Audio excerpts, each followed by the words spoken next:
मध्य प्रदेश के सतना से चौंकाने वाली कुछ तस्वीरें सामने आई। वहां कुछ लोगों ने 50 फीट गहरे कुएं में गिरे एक बैल को बाहर निकाला। बताया गया कि जिस वक्त ये बैल कुएं में गिरा तब उसमें पानी काफी ज्यादा था, जिस वजह से अगर वो कुएं में ज्यादा देर रहता तो उसकी जान भी जा सकती थी। ऐसे में उस बैल को सही सलामत बाहर निकालने के लिए कुछ लोग आगे आए और उन्होंने आनन फानन में एक क्रेन और रस्सी का इंतजाम किया, जिसके बाद एक आदमी रस्सी की मदद से कुएं में उतरा। रात के अंधेरे में बैल को रस्सी से बांधना उसके लिए काफी मुश्किल रहा, लेकिन उसने हिम्मत नहीं हारी। आखिरकार उस शख्स ने बैल को रस्सी से बांध दिया। फिर उन दोनों को ऊपर की तरफ खींचने की कवायद शुरू हुई। वहां जुटे लोगों ने कड़ी मेहनत के बाद उस बैल को कुएं से बाहर निकाल लिया। बताया गया कि इस काम में उन्हें 1 घंटा लग गया। वैक्सीन के मुद्दे पर राजस्थान सरकार सुप्रीम कोर्ट जाएगी।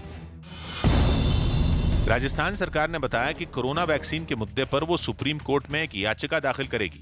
इस याचिका में केंद्र से वैक्सीन के लिए ग्लोबल टेंडर निकालने की मांग की जाएगी ताकि सभी राज्यों को टीका मिल सके। कोर्ट में तो इसलिए जा रहे हैं कि ग्लोबल टेंडर भारत सरकार करे। ग्लोबल टेंडर हमने इसलिए किया, मजबूरी में किया। लखनऊ पुलिस ने जीएसटी अधिकारी बनकर ठगी करने वाले 2 आरोपियों को गिरफ्तार कर लिया। आरोप है कि इन्होंने अपनी गाड़ी पर नीली बत्ती लगाकर कई दवा की दुकानों में जीएसटी अधिकारी होने का रौब दिखाया और वहां से कई रेमडेसिविर इंजेक्शन हड़प लिए। बाद में आरोपियों ने इन इंजेक्शन को महंगे दामों पर बेच दिया। यूपी सरकार ने कोरोना खतरे को देखते हुए राज्य में लागू एस्मा 6 महीने के लिए बढ़ा दिया। इस कानून के तहत जरूरी सेवाओं से जुड़े कर्मचारी हड़ताल पर नहीं जा सकते। दिल्ली पुलिस ने एक गोदाम पर छापेमारी की और वहां से इस्तेमाल किए गए 848 किलो दस्ताने जब्त किए। इस मामले में पुलिस ने 3 आरोपियों को गिरफ्तार कर लिया। आरोप है कि ये लोग इन इस्तेमाल किए गए दस्तानों को साफ कर दोबारा बाजार में बेचने का धंधा करते थे। सरकार की तमाम कोशिशों के बावजूद कई लोगों में कोरोना वैक्सीन का डर बरकरार है, जिसकी कुछ तस्वीरें महाराष्ट्र के पालघर में मौजूद एक वैक्सीनेशन सेंटर से भी सामने आईं, जहां टीका लगवाने के लिए कोई पहुंचा ही नहीं। वो सेंटर खाली नजर आया। बड़ी संख्या में जो लोग हैं वो वैक्सीन लेने से घबरा रहे हैं। वैक्सीनेशन है वो यहाँ पर किया जा रहा है, लेकिन वैक्सीनेशन सेंटर पर सन्नाटा पसरा हुआ है। उस सेंटर पर मौजूद एक कर्मचारी ने इन हालात के लिए अफवाहों को जिम्मेदार ठहराया। एक भी ऐसा आदमी नहीं आया कि खुद वैक्सीन ले कहते हैं 1 महीने में हम लोग मर जाएंगे। दिल्ली के करीब हरियाणा के सोनीपत में फैक्ट्री मालिकों ने अपने कर्मचारियों के लिए खास तरह का आइसोलेशन वार्ड बनाया। इसके पीछे किसान आंदोलन से संक्रमण फैलने का डर बताया जा रहा है। कुंडली इंडस्ट्रियल एरिया में मौजूद इस आइसोलेशन वार्ड में 20 बेड हैं, जिन्हें इस वक्त की बड़ी खबर आपको बता दें, पहलवान सुशील का एक और साथी गिरफ्त में आया है। सुशील के एक और साथी को गिरफ्तार किया गया है। तो एक एक करके पहलवान सुशील के साथी गिरफ्तार हो रहे हैं और इस बार जिसकी गिरफ्तारी हुई है वो उसका नाम रोहित बताया जा रहा है और आरोप है कि वो पूरी वारदात में शामिल रहा है।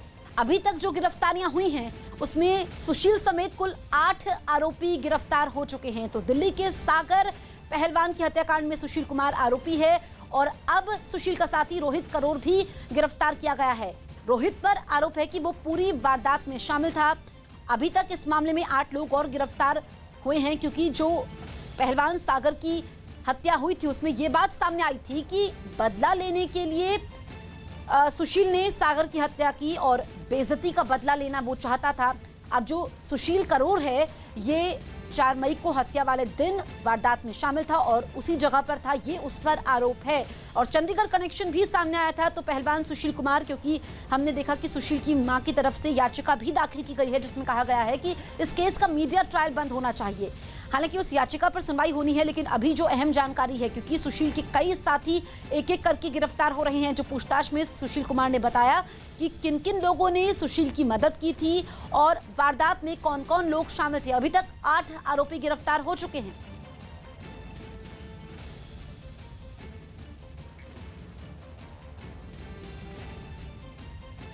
दिल्ली में ऑक्सीजन की कमी से जान गंवाने वाले कोरोना मरीजों के घर वालों को दिल्ली सरकार 5 लाख का मुआवजा देगी।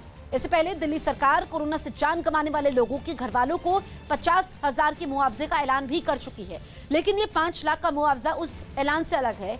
5 लाख का मुआवजा कैसे और किन लोगों को दिया जाएगा, इसके लिए दिल्ली सरकार ने 6 डॉक्टरों की एक कमेटी बनाई है।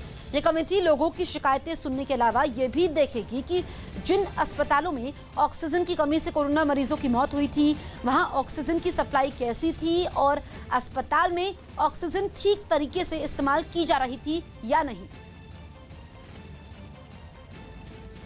उत्तर प्रदेश के बरेली में पुलिस पर हाथ पैर में